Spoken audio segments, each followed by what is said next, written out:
highest GPA at Aerospace Engineering, IIT Madras 2003, to name a few. He has authored and co-authored more than 150 publications in leading peer-reviewed journals and conferences, and has more than 12 granted patents in India, US, and Europe.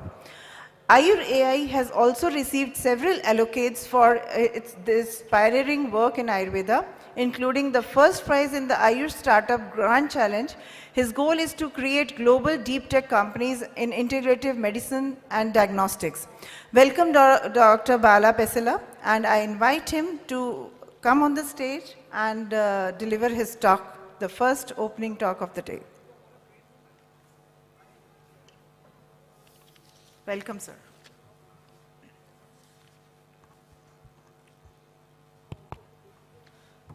Good morning, everyone.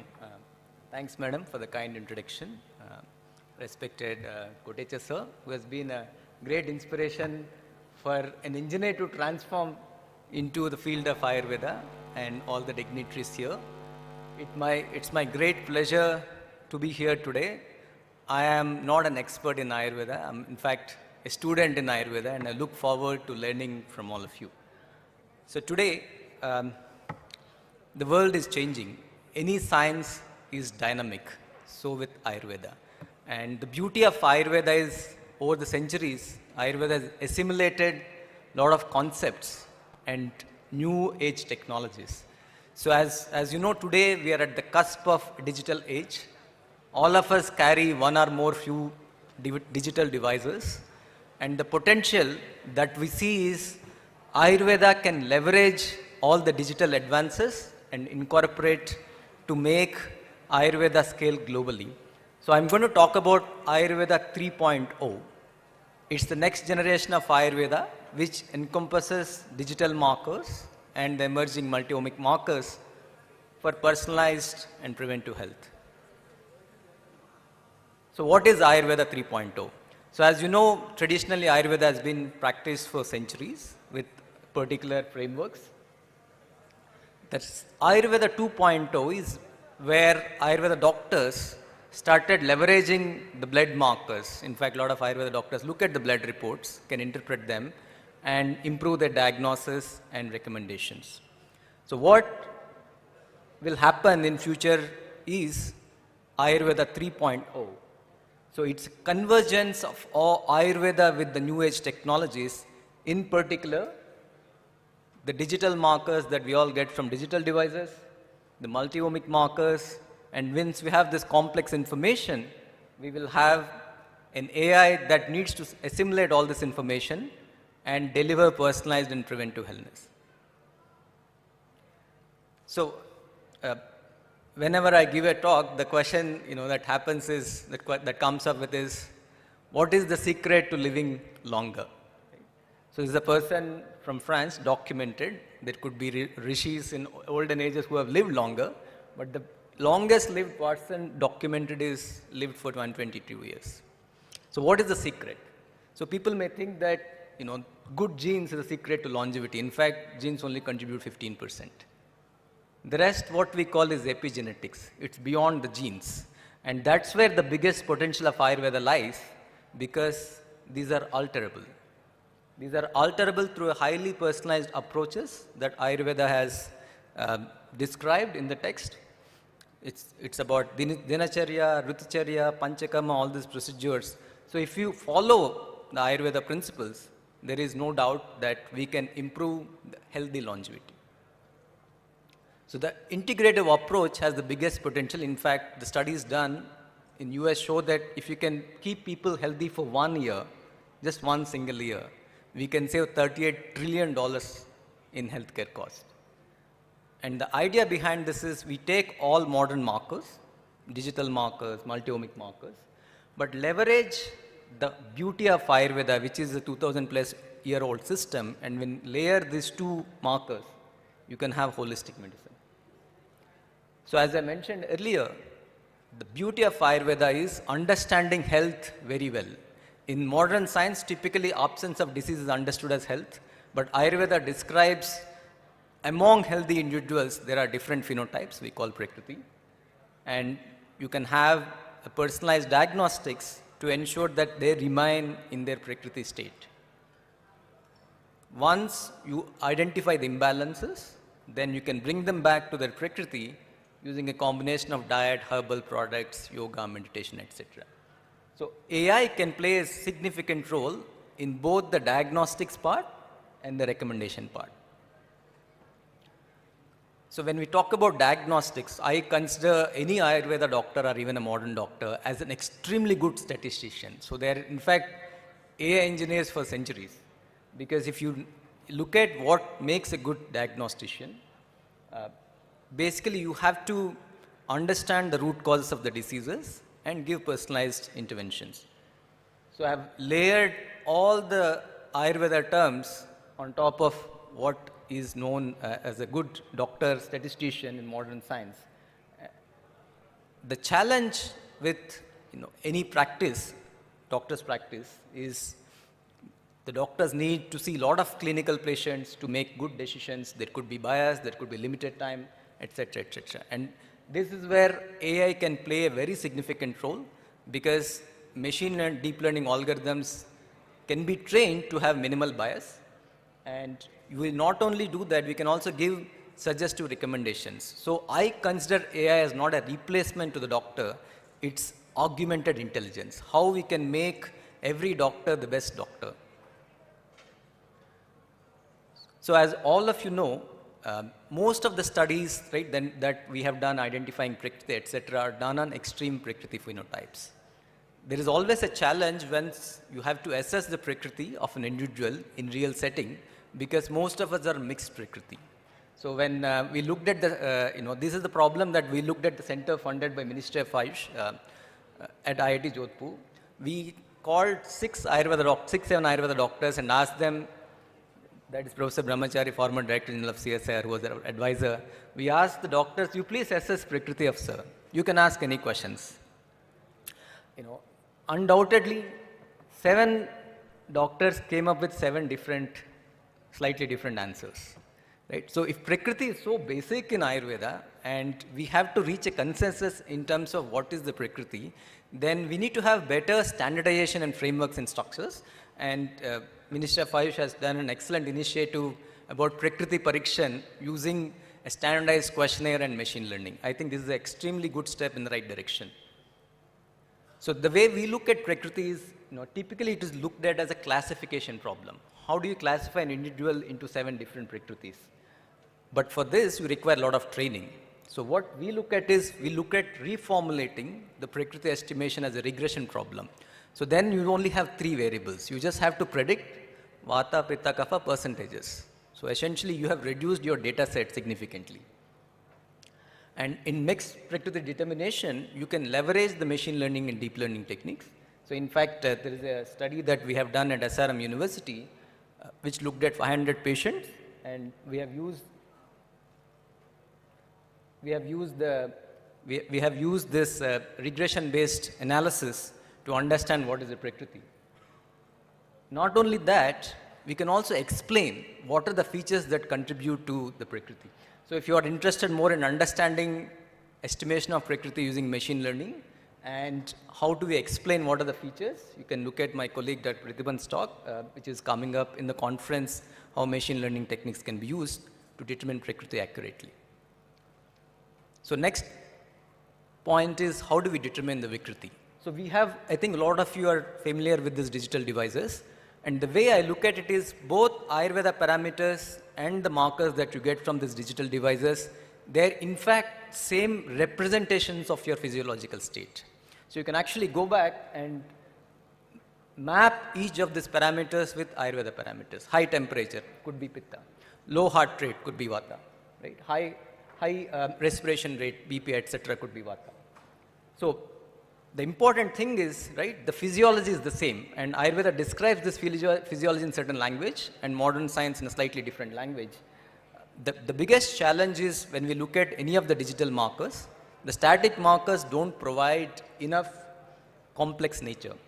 So one study that we had done, Dr. Pratibhan was one of the lead authors with CSR IGIB, shows that if you actually look at digital markers, at rest, they don't have a lot of information to distinguish the Prakriti.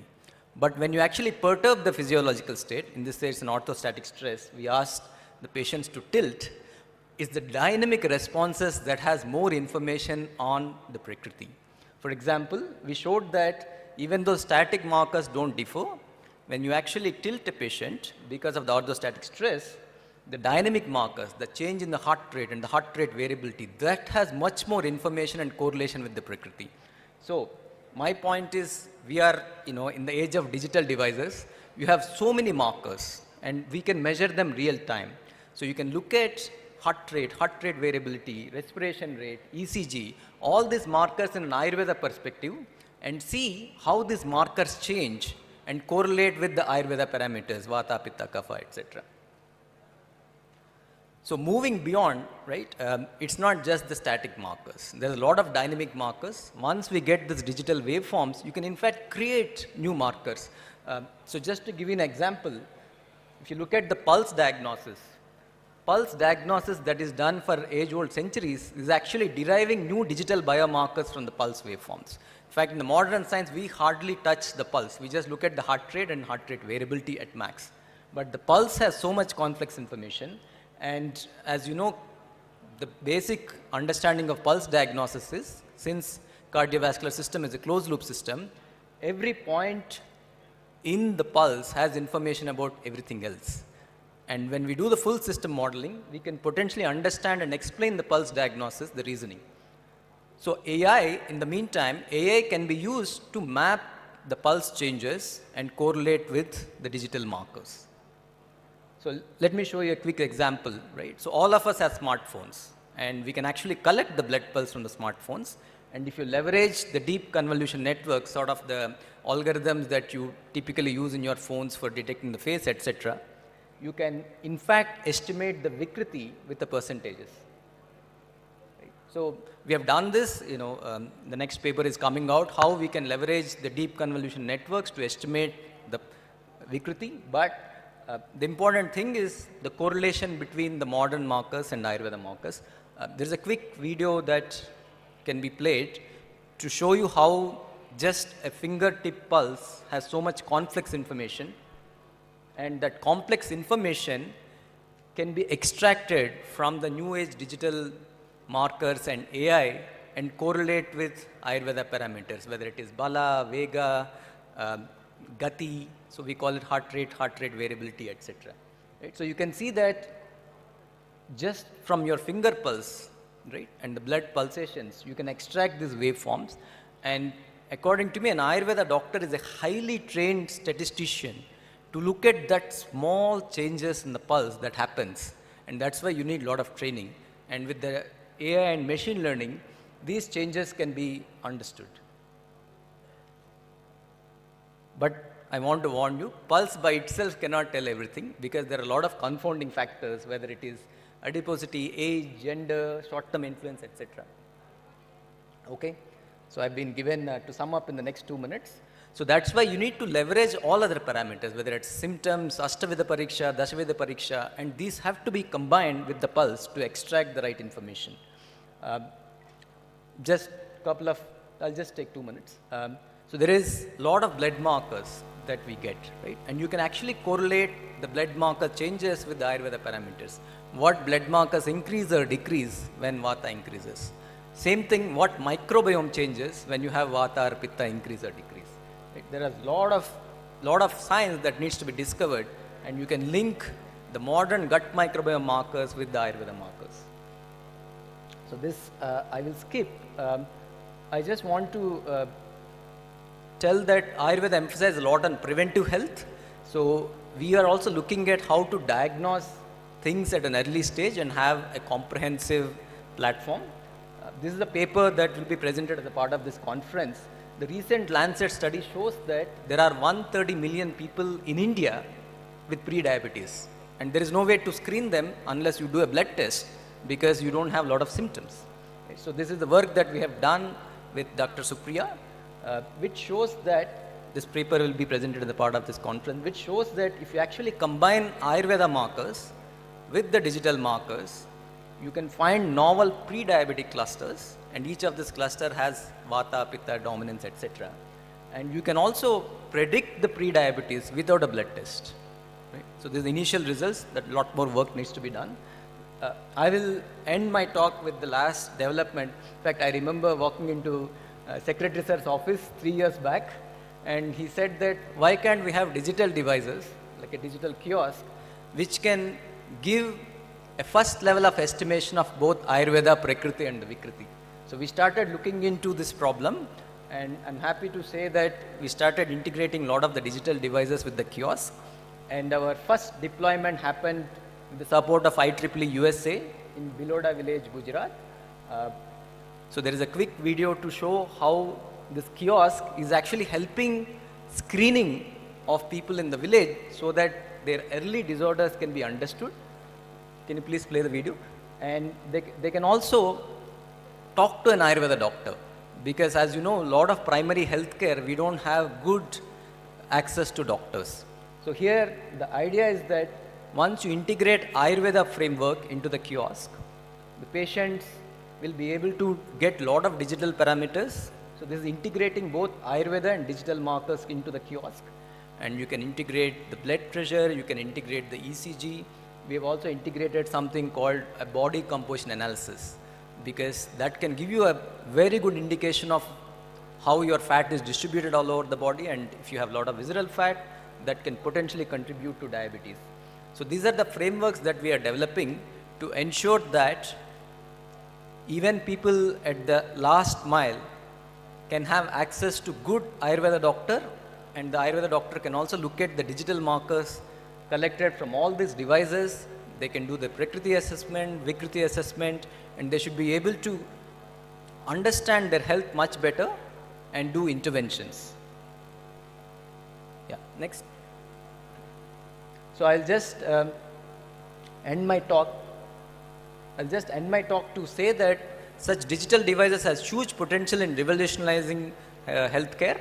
So we have, as you can see, we have a lot of health and wellness centers that are planned, and this kiosk can play a significant role. And once we have a lot of data, we can actually use AI to give preventive recommendations. There's a lot of opportunities in digital physiomics, digital Ayur twins.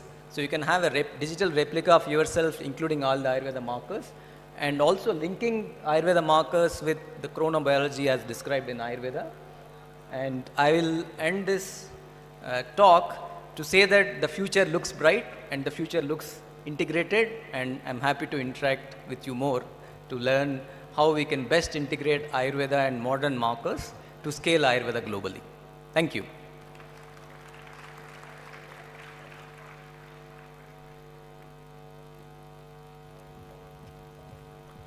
Thank you, Dr. Bela, for giving us an insight about what lies ahead for Ayurveda and how augmented intelligence can be imbibed into our age-old science. We all have to develop a revolutionary vision in this respect. Next, it's my proud privilege to call upon Vaidya Rajesh Kotecha ji for his deliberations. As we all know, he is a distinguished academician and dedicated researcher committed to innovative, dynamic and well-organized work for achievement of Ayurveda. He has over 30 years of experience in administration, higher education, scientific research and institutional governance. Since June 2017, he has been serving as a secretary to the Government of India, Ministry of Ayush. Throughout his tenure as secretary, he has been successful in maintaining accuracy and productivity in the Ayush sector. He has significantly guided and contributed to the Ayush Ministry's research initiatives and has been instrumental in showcasing evidence-based Ayush science through various collaborative multicentric R&D initiatives at the international and national levels both. He took the lead in COVID-19 crisis management, leveraging the potential of Ayush systems through R&D and public health initiatives. He has been instrumental in establishing WHO Global Traditional Medicine Center in India. During the COVID era, he led the ministry in developing national protocols, guidelines and advisories based on evidence-based scientific research. Welcome on stage, sir, for your deliberations.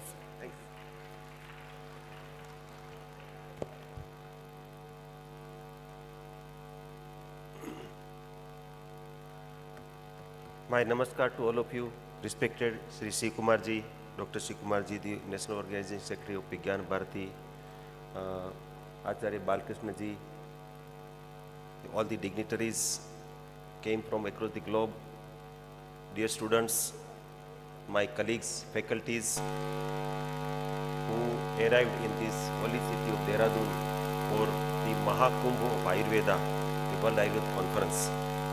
Thank you for coming and my pranams to all of you. This morning in the first session, I am very happy that though it is late, but there is a very good gathering.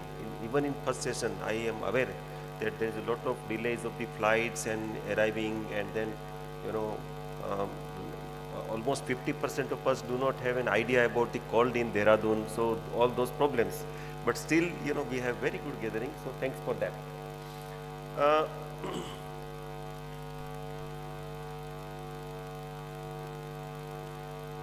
When we look at digital health, we are here to talk about digital health and then Ayurveda perspective, its roadmap. So there is a great background in India. We have a great digital ecosystem in country Bharat. We have a 2030 agenda for sustainable development. So we are trying to match this and to achieve the universal goal. And then for that digital health, it is you know envisaged that it must prioritize ethical, safe, secure, and equitable practices, and guided by principles of transparency, accessibility, scalability, interoperability, and privacy. And India is leader. We know that there are a lot of areas of digital ecosystem in India, and now the digitization has an impact on all of aspects of our lives. It could be environmental aspect, social, community networks, or even political messaging, or commercial marketing, or infosphere, or working conditions. And there are different areas like education, housing, health systems, including traditional medicine, literacy. So all of this, you know, when we look at the digitization in health, the primary goal is equity in health and well-being with scalability. So let's look at the initiatives in India. We have this Digital India initiative. We all know about that. It's a flagship scheme aimed at fostering development and transparency through digital transformation. And there is a National Digital Health Blueprint published by Government of India. It says, it envisages the national digital health ecosystem to ensure accessibility and equitable services nationwide. It also supports for the universal health coverage, and we have to make it happen. We have Ayushman Bharat Digital Health Mission, and this ABDM has significantly stride that we have ABHA ID, this Ayushman Bharat Health Account number for all of the citizens of India. And did you know that 50% of Indian population is now covered with ABHA ID, and it is going on at a very fast pace.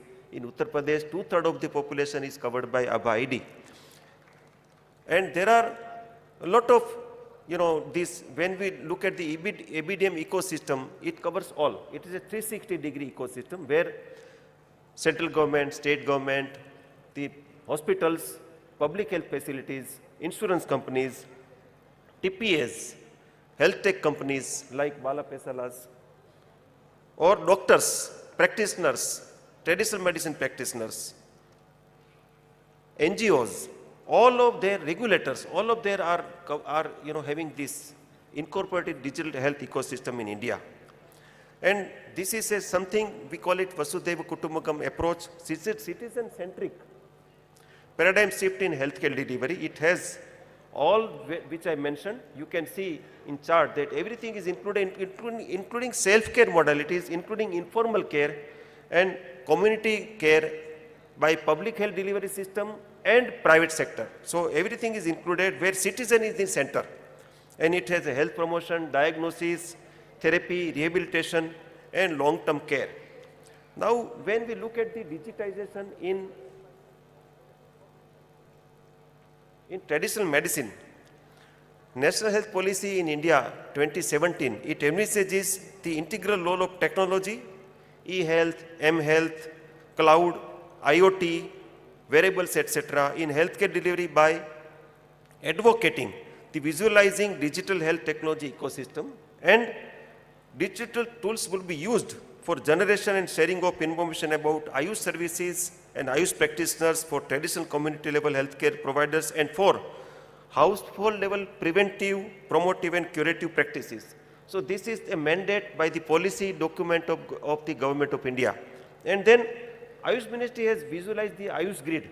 Ayush Grid is a tech solution for everything about Ayush. It may include education, public health, regulation, research and so on.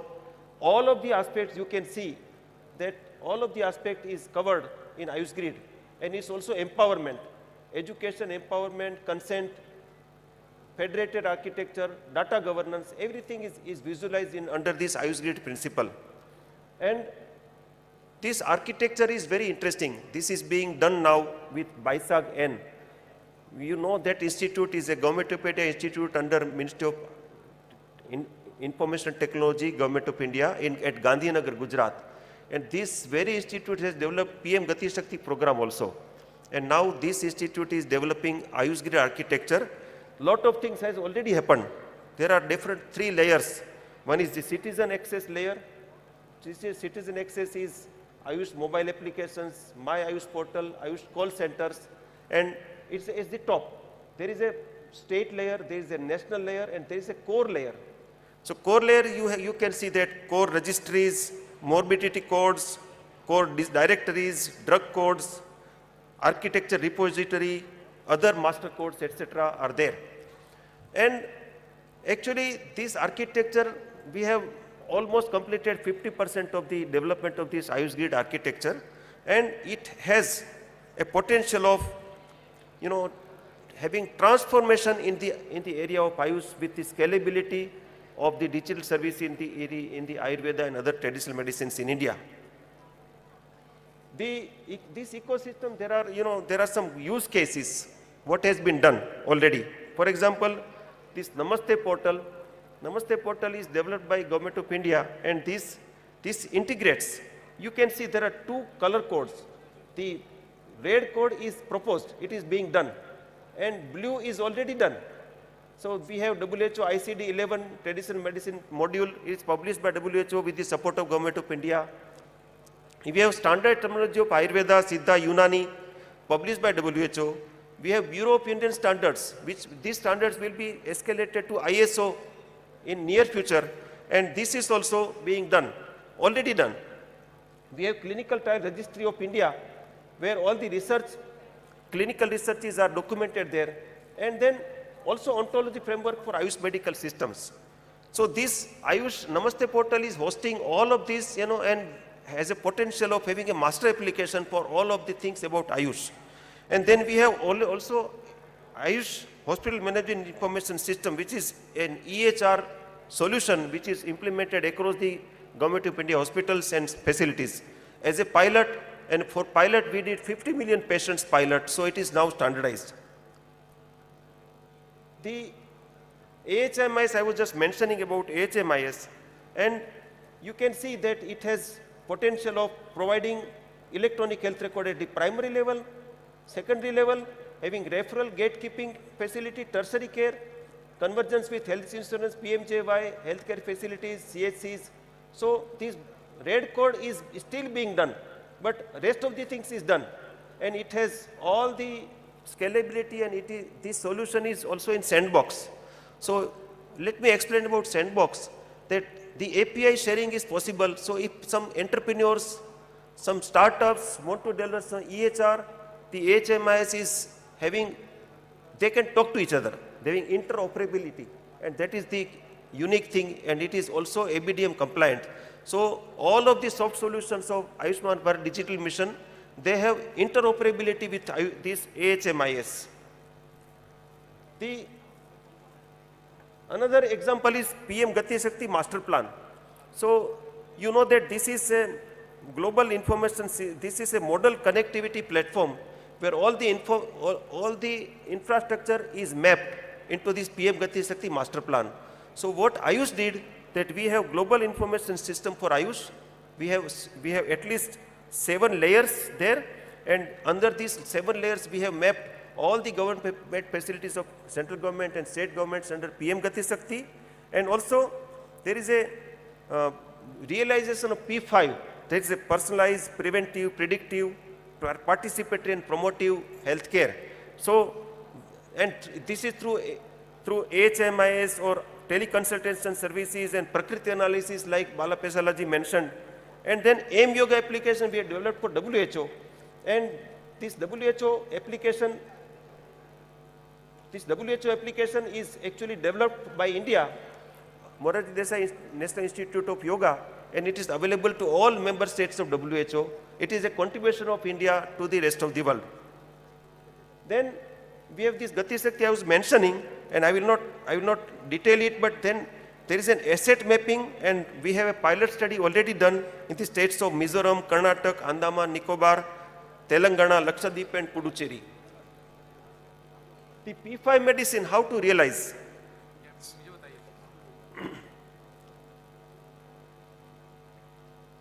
If there is less noise, if it is possible, थोड़ा सा आप आवाज कम करेंगे, थोड़ा आप करते रहिए लेकिन आवाज न करिए. So this P5 medicine, we have HMIS, we have Ayurveda genomics analytical tool, teleconsultation services. It's all onboarded. We have teleconsultation services at eSanjeevani platform also and AHMIS platform also. There are self-care model also.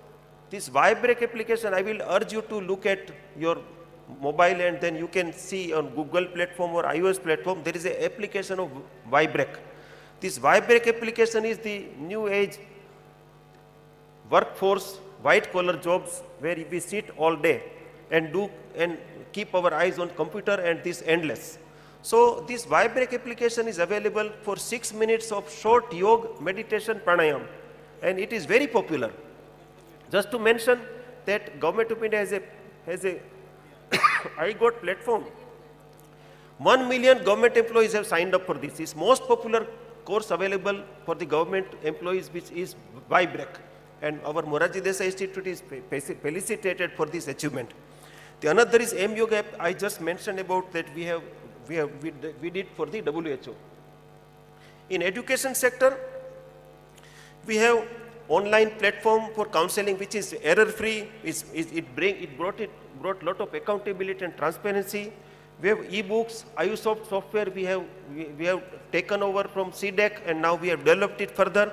Is a diagnosis support system for the physicians also. And then we have Ayush Next portal. We also work with BISAGN for education life cycle learning platform, and it is being used by our National Commission of Indian Medicine and National Commission of Homeopathy. In the area of research, you will be surprised that in most of the such functions, the outside speakers would mention that Ayush is good, is a 5,000 old practices, Ayurveda is very old and is very good, but you need to create evidence. So they don't know that there are a lot of evidence. So what we did, we have created an online index which is available to all. If you type on your search engine, Ayush Research Portal, you can find this.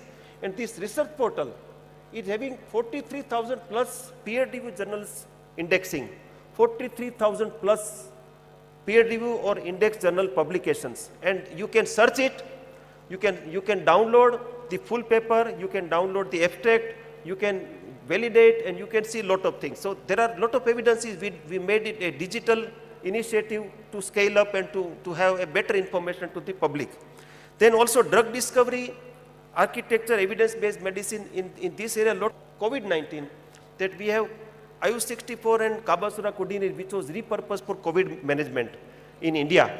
And this was done in less than 6 months. All of this validation, it was the repurposed drugs. All of the validation, right from docking studies to preclinical studies to large-scale observation studies to large-scale multi-center trials, everything was done in 6 months. Through the digital initiatives, that is I wanted to convey, through all this translation, bench to bedside, clinical implications, and everything was done for Ayush 64 and Kabasura Kudinir and it has contributed to the country during COVID crisis. I would like to cite a publication which was published in Frontier in Public Health about Ayush 64. During COVID crisis, in the second wave, we know that hospitalization rate was 6%, and then at that time, we, with the help of Seva Bharati, we distributed Ayush 64 to 1 lakh patients in less than 15 days. And then we followed them. Out of these 1 lakh patients, 65,000 patients documentation was done. 3 weeks follow-up was done.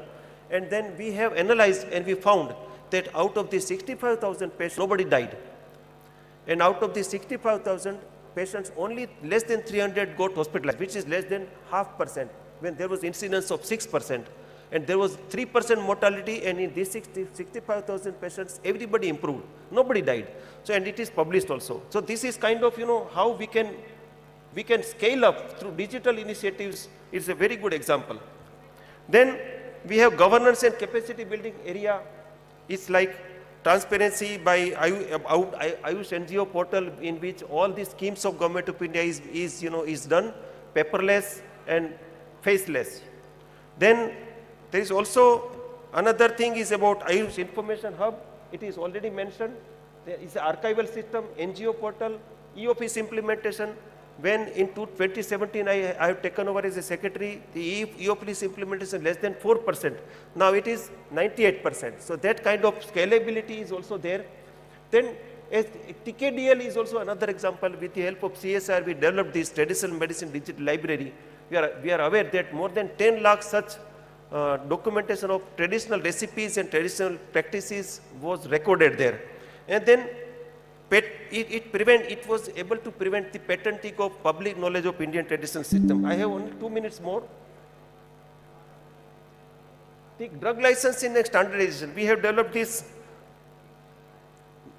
e-Aushadhi portal, Namaste portal, e-Charak application. E-Charak is a buyer-seller platform when medicinal plant growers can sell their plants to the industry. And this portal has grown by 500% in last 3 years. That is the kind of scalability. Then online sale of pharmacopoeias is also another digital initiative.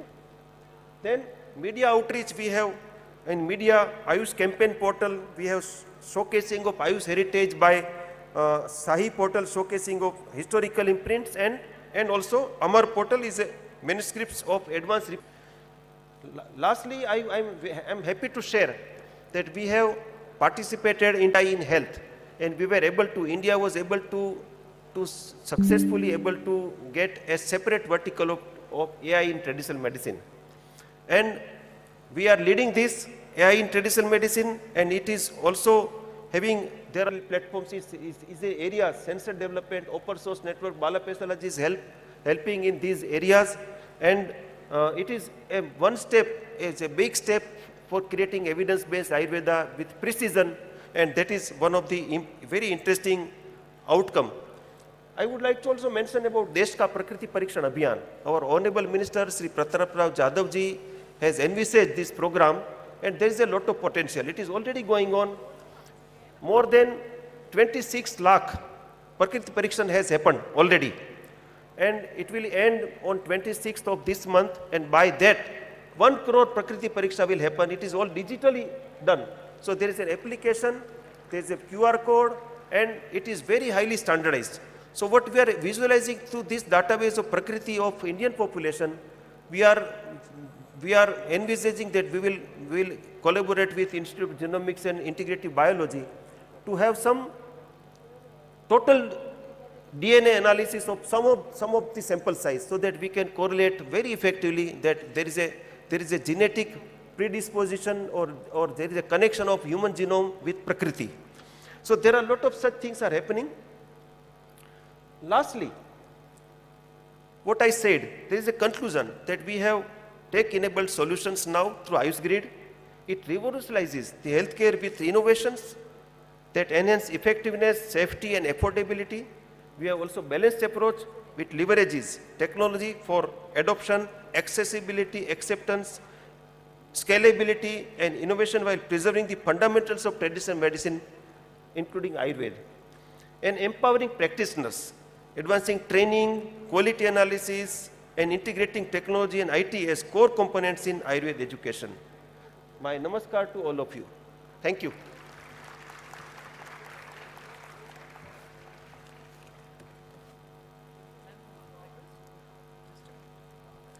Thank you very much, sir, for very enlightening deliberations. Your futuristic vision and dynamic initiatives would definitely pave way to develop a strong digital health ecosystem of Ayurveda. I would like to request Vaidya Rajesh Kotecha ji to please felicitate Dr. Bala Pesela. Mementos, please.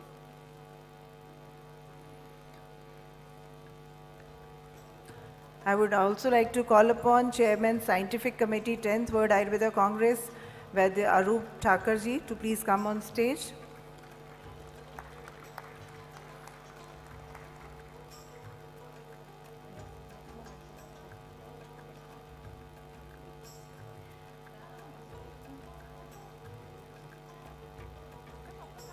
Vaidya Anup Thakurji to felicitate our Honorable Secretary Ayush, Vaidya Rajesh Kotecha ji.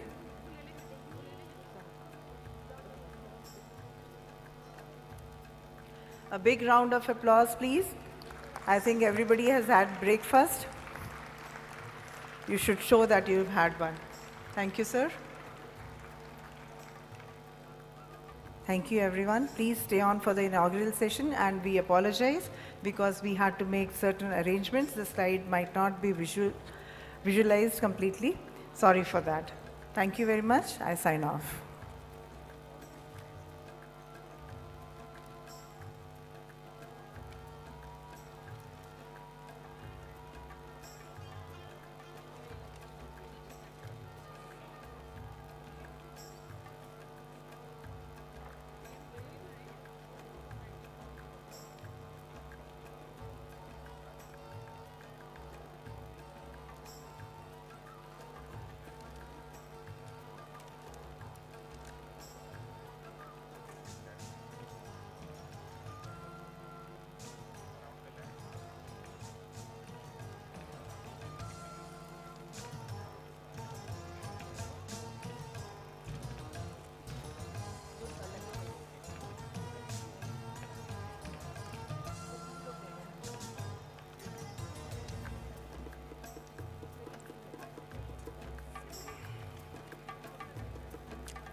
Yes, ma'am. There's an announcement to make. Please lend me your ears. The scheduled program of IDA, which was to be held at 3 p.m. in Meghna Hall, is now preponed by half an hour. Now you have to assemble 15 minutes prior, and it will be starting at 2:30. Once again, I repeat, Meghna Hall IDA is scheduled for 2:30 instead of 3. So please make yourself available 15 minutes prior to the initiation of the program. Thank you.